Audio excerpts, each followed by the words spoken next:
We are back with our GMA cover story, the war in the Middle East. What led to this moment between Israel and Hamas? Chief foreign correspondent Ian Pannell is back with that. Hello, Ian. Yeah, hi there, George. You know, this small, beautiful country, incredibly, still only 75 years old, but it lies at the cross-section of ancient history and three major religions, Judaism, Islam and Christianity. It was created in 1948 from the ashes of the Second World War, and it became a symbol of security and belonging for the Jewish people, especially after the horrors of the Second World War. But 1948 is remembered as the Nakba, or catastrophe, for the Palestinian people. Hundreds of thousands of them forced or fled their homeland. Its birth was shrouded in war, and despite periods of peace, today the fighting goes on. About the size of Philadelphia, the Gaza Strip was handed from British to Egyptian control until 1967, when the Six-Day War erupted. Israel seizing controls of the Palestinian territories of Gaza, the West Bank and Golan Heights. By the 1980s, as Palestinian anger over Israeli occupation of their land grew, Hamas emerged as an offshoot of the Egyptian-based Muslim Brotherhood. One key goal of the militant Islamic group, the eradication of Israel. A glimmer of hope for the region came in 1993.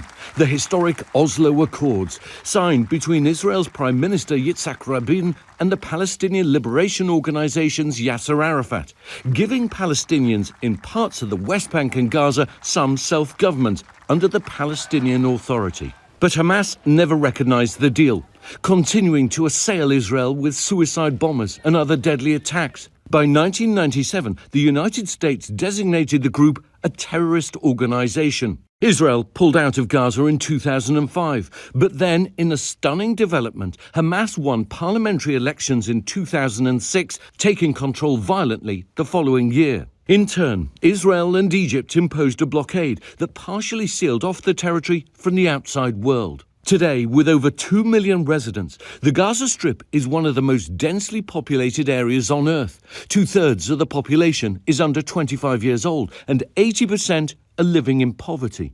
With support from Iran, Hamas began launching periodic rocket attacks into Israel.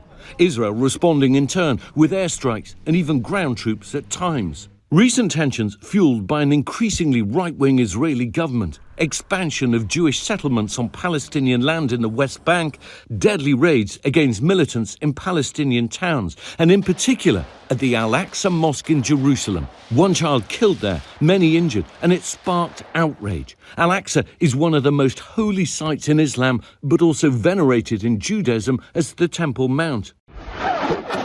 Last Saturday's bloody attack in Israel, named the Al-Aqsa Flood, bringing decades of conflict to a head, and what could prove to be a critical tipping point for an entire region. Well, there have been protests across the Middle East and beyond, even there in the United States, about what's happened this last week. It's a country and a region that touches so many and matters so much. George? Ian, I have to say right at the start, that was an incredibly impressive summary of decades of conflict to make it so clear in such a short period of time. You know, there's been this stalemate between Israel and the Palestinians has been simmering for about 2 decades now. It feels like we're heading to a brand new world.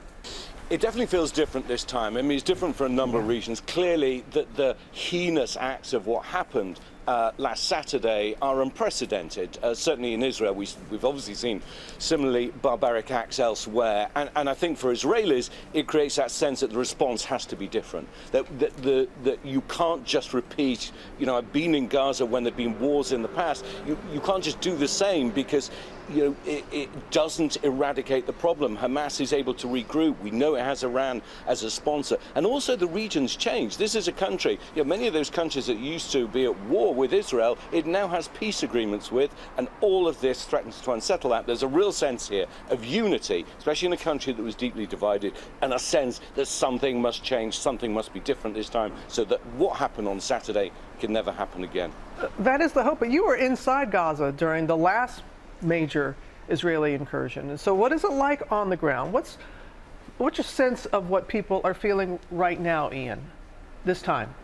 Yeah, I think it's I think it's an important question because the danger is that you cast a light on an entire population through the actions of a fringe minority. Even though Hamas are elected, there's a political wing and a military wing. I've met Israelis this week who talk about Palestinians as friends, and Palestinians will talk about Israelis as friends. Not across the board, certainly, but that doesn't mean that people will condone the heinous acts. We talk about it as a densely populated area, one of the most densely populated areas in the world, and it certainly feels like that when you're on the ground. But there's also a strong sense of community and belonging, even though there's frustrations and poverty. But it also means that when these attacks happen, it touches so many people. And I think there's a real danger here that in Israel's need and desire and right to respond to what happened there, the danger is that it creates more divisions, that it separates people who have formed relationships and bonds, and it makes the chances of any kind of lasting peace almost impossible to think of now. We're all talking about war.